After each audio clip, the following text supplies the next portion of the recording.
Darüber müssen wir natürlich sprechen und zugeschaltet ist uns nun der Ökonom und Publizist Daniel Stelter. Guten Morgen, Herr Stelter. Guten Morgen. Ja, guten Morgen nach Berlin. Wie würden Sie denn diesen Vorschlag von Robert Habeck einordnen? Also der Sturm der Entrüstung ist ja zu spüren. Habeck-Klau, Enteignung der Sparer. Also wie kommen die Grünen auf so eine Idee? Habeck vor allen Dingen. Ja, gut. Also sagen wir mal so, es passt in einen Wahlkampf, wo wir sehen, dass die Politik immer noch nicht verstanden hat, wie dringend wir sanieren müssen, das Land. Weil eigentlich ist ja die Antwort, muss ja nicht sein, mehr Einnahmen zu generieren, sondern das Sozialsystem zu reformieren. Das ist tabu. Das ist bei den Grünen tabu, das ist aber auch bei den Sozialdemokraten letztlich tabu. Also im Kern, die Parteien setzen darauf zu sagen, lasst uns die Einnahmen irgendwo erhöhen, um die Probleme einfach aufzuschieben. Denken Sie auch an die Rente, das ist ja auch tabuisiert. Also wir haben im Prinzip einen Wahlkampf, der mich gesamthaft sauer macht. Also nicht nur jetzt die Aussage von Herrn Habeck, sondern gesamthaft kann man sagen, die Parteien setzen durch die Bank weg überwiegend auf die falschen Rezepte. Hier und da gibt es eine gute Idee, aber gesamthaft muss man sagen, ein Wahlkampf, der zeigt, dass die Politiker immer noch denken, durch Umverteilung könne man Probleme lösen. Das tut man aber nicht. Wir müssen dringend daran arbeiten, mehr Wohlstand im Lande zu schaffen. Naja, mit Reformen, die mitunter dann auch wehtun, kriegt man wahrscheinlich keine Wählerstimmen. Nun haben wir das Thema Wirtschaft ja bei vielen Parteien ziemlich weit oben auf der Agenda. Nun gibt es auch Kritik seitens SPD und Grünen an der Union, dass also mit der Agenda 2030, die ja viele Maßnahmen hat rund um das Thema Wirtschaft, eben auch viel Erleichterung bei Steuern und Abgaben da verspricht. Da sagen die, das ist ganz unlauter. Also die ganzen Grundlagen würden da gar nicht stimmen. Das wäre Wählertäuschung. Haben die da einen Punkt, Herr Stelter? So, alle sind unlauter. Ich habe gerade überlegt, eigentlich könnte man aus dem Wort sauber das zusammensetzen, was die Politik macht. Das U steht dann für unlauter. Meine ganzen Abgabenerlastungen, die da versprochen werden, sind alle unlauter, und zwar von allen Parteien. Nicht missverstehen, der Staat könnte durchaus, zum Beispiel 100 Milliarden, würde ich überschlägig sagen, sparen, indem er Subventionen zurückführt. Ich gebe Ihnen eine Zahl, ich will Sie nicht langweilen, aber die Subventionen haben sich seit 2015 relativ zum Bruttoinlandsprodukt, also ist Inflation schon drin, mehr als verdoppelt. Wenn man das auf das damalige Niveau zurückführen würde, wären das alleine schon 60 Milliarden Euro, die wir pro Jahr sparen könnten.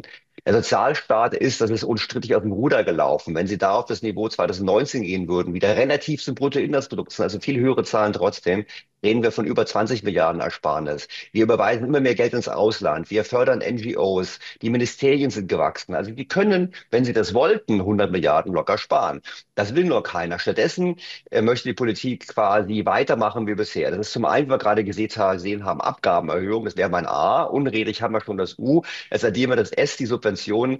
Denken Sie an das Thema Energie. Dort schlagen faktisch alle Parteien vor, Netzentgelte, andere Dinge zu senken, aber nicht, indem sie Energie wirklich billiger machen, eine andere Energiepolitik verfolgen, sondern indem sie sagen, wir übernehmen es als Steuerzahler, beziehungsweise der Staat übernimmt es, was wir ja alle sind. Das heißt, sie setzen auf Subventionen. Sie können es drehen und wenden, wie sie wollen.